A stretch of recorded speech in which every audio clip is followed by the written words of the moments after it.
Pembalap tim Gresini Racing Fabio Di Giannantonio tampil all out hingga memenangkan balapan MotoGP Qatar. Fabio Di Giannantonio yang start kedua sempat kehilangan satu posisi karena Pecco Bagnaia yang melesat beberapa posisi pada awal balapan MotoGP Qatar 2023. Namun dengan ritme konsisten, Fabio Di Giannantonio mampu mengcover posisinya dan kemudian memburu Pecco Bagnaia setelah 5 putaran berjalan. Setelah lama mengintai, Di Gia akhirnya mengeluarkan kartu asnya memasuki 4 lap terakhir dan merebut pimpinan lomba dari sang juara bertahan. Bagnaia sempat mencoba menyerang kembali namun gagal hingga akhirnya harus puas finish kedua di belakang pembalap bernomor 49 itu. Di Gia pun tak bisa menahan tangisnya yang langsung pecah begitu ia menghentikan motornya beberapa tikungan setelah garis finish. Sangat ironis tentunya karena sang pembalap mampu tampil luar biasa dalam beberapa race terakhir namun tidak punya kursi balap untuk musim depan. Sementara itu podium 3 diamankan Luca Marini, sang Polasitar yang tampil cukup konsisten sepanjang laga, yang sempat kedodoran beberapa lap awal.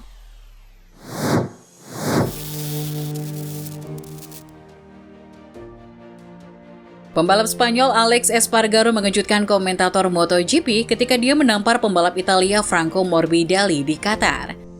Dalam sesi latihan bebas kedua di Lusail, Alex dan Morbidelli nyaris bertabrakan beberapa kali di awal sesi tersebut. Alex mengakui kehilangan kesabaran yang membuatnya sampai menampar helm pembalap Monster Energy Yamaha itu dengan tangan kirinya. Sebab menurutnya Morbidelli sedang berada dalam kecepatan rendah saat mengitari lintasan, sehingga membuat Alex hampir terjatuh 2 kali karena berada di tengah lintasan. Stewards panel kemudian menjatuhi hukuman turun 6 grid start untuk Alex, juga denda sebesar 10.000 euro. Ya menurut Morbidelli tentu saja hukuman masih ringan, tapi bagi Alex hukuman yang terlalu berlebihan. Selain itu, Alex mengalami hal buruk lainnya dalam sesi sprint race. Dia ditabrak dari belakang dan mengalami cedera retak tulang kaki. Berbicara setelah sprint race, Alex menjelaskan tentang insiden dengan Morbidelli. Sementara itu, Morbidelli dengan marah menuding Alex tidak menghormati rivalnya.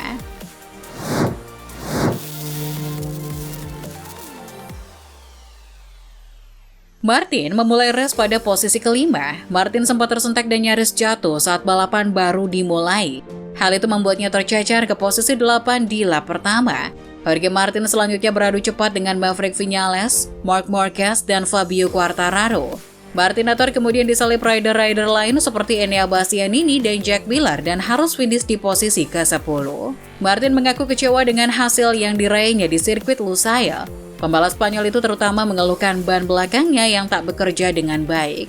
Martin mengaku sangat berjuang keras di balapan sebab motornya tidak memiliki cengkraman ban belakang, sehingga Martin tak bisa mengerem dengan keras dan sulit menggeber gas untuk berakselerasi. Martin pun menganggap kondisinya seperti balapan basah.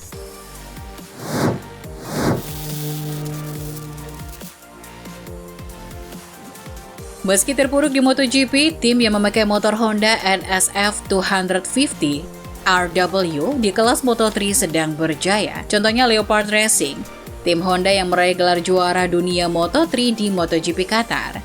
Gelar ini dipersembahkan Jaume Masia yang memenangkan Moto3 Qatar dan memimpin klasmen. Biarpun meraih gelar tertinggi, tim Leopard Racing dihujat netizen karena dianggap bermain kotor.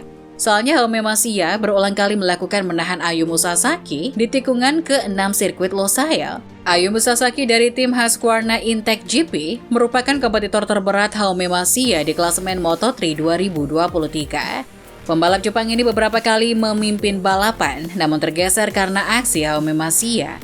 Parahnya, Masia sampai mendapat peringatan dari tim steward FIM di MotoGP Qatar 2023 karena aksinya. Ayumu Sasaki sendiri sempat menyalip Jaume Masia dan mencoba meraih posisi terdepan. Performa Ayumu Sasaki harus bagus agar penentuan gelar juara dunia Moto3 bisa lanjut di Valencia. Sayang, Ayumu Sasaki sempat tergeser oleh Adrian Fernandez dan turun posisi ke-9. Netizen langsung ngamuk karena Adrian Fernandez merupakan rekan setim Jaume Masia di Leopard Racing. Di lap terakhir, Ayumu Sasaki harus meraih posisi minimal ke-4 agar poinnya tidak jauh dari Masia. Ayumu Sasaki juga berharap Dennis Ongku dari Red Bull KTM AHO dan David Alonso dari Gas-Gas Aspartim bisa menyalip Jaume Masia. Dennis Ongku punya performa ajaib meski dapat 2 kali lap penalty warning. Selain itu, tim Dennis Ongku dan David Alonso juga sama-sama dalam payung KTM Racing dengan motor RC 250 GP. Sayang, Ayumu Sasaki yang hampir terjatuh di lap terakhir harus puas finish posisi ke-6. Akhirnya Masia resmi meraih gelar juara dunia Moto3 meski timnya dihujat habis. Jaume Masia sendiri tahun depan naik kelas Moto2 bersama tim Pertamina Mandalika SAG.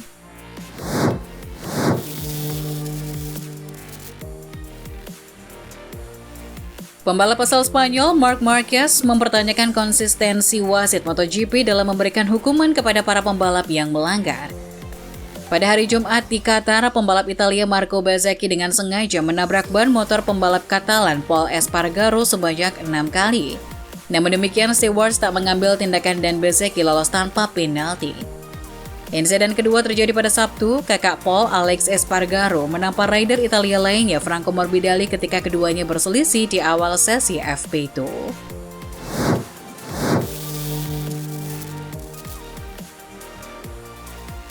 Pembalap Indonesia Veda Ega Pratama tampil hebat di Race 1 Asia Talent Cup 2023 Qatar, gasak podium puncak. Sah jadi paling hebat dalam sejarah ajang Asia Talent Cup. Hasil itu menjadikan pembalap binaan PT Astra Honda Motor Veda Ega Pratama pembalap Indonesia paling hebat sepanjang balapan Asia Talent Cup berdiri. Sebagai info, ajang pembibitan Asia Talent Cup atau ATC pertama digelar di 2014 dan hingga saat ini sudah 10 musim digelar. Dalam 10 musim tercatat sejak 2015, kiprah pembalap Indonesia ikut ambil bagian di Asia Talent Cup. Rentang ATC 2015 hingga 2023, tercatat pembalap Indonesia ada 5 nama yang mempersembahkan kemenangan. Mereka adalah Andi Farid Istihar, Gary Salim, Afriza Syah Munandar, Mario Aji, dan Veda Ega Pratama. Veda Ega, panggilan akrab Veda Ega Pratama, menjadi pembalap Indonesia paling banyak gasak kemenangan bagi Indonesia. Hingga kemenangan Race 1 Asia Talent Cup 2023 Qatar, Veda Ega sudah mengoleksi 10 kemenangan. Tak sampai di situ, Veda Ega juga mencatatkan kemenangan terbanyak di satu musim kemenangan Asia Talent Cup. Kemenangan Veda Ega di Race 1 Asia Talent Cup 2023 Qatar di sirkuit Losail menggenapkan jadi 8 kali menang dalam satu musim ini. Hasil itu sudah melewati rekor terbanyak menang di Asia Talent Cup sebelumnya yang dipegang pembalap Jepang Taiyo Furusato. Taiyo Furusato di Asia Talent Cup 2021 menggasak 7 kali kemenangan. Rekor tersebut berhasil dilampaui pembalap Indonesia Veda Ega Pratama. Masih ada lagi fakta pembalap Indonesia Veda Ega Pratama paling hebat di Asia Talent Cup adalah koleksi poinnya merupakan yang tertinggi dalam sejarah ATC, digelar sejak 2014 silam. Hingga hasil Race 1 Asia Talent Cup 2023 Qatar, Veda Ega sudah mengoleksi 231 poin. Lagi-lagi Veda Ega melampaui rekor yang sebelumnya digenggam pembalap Jepang Ayumu Sasaki, yang membukukan total poin tertinggi sebelumnya 203 poin tahun 2015 silam.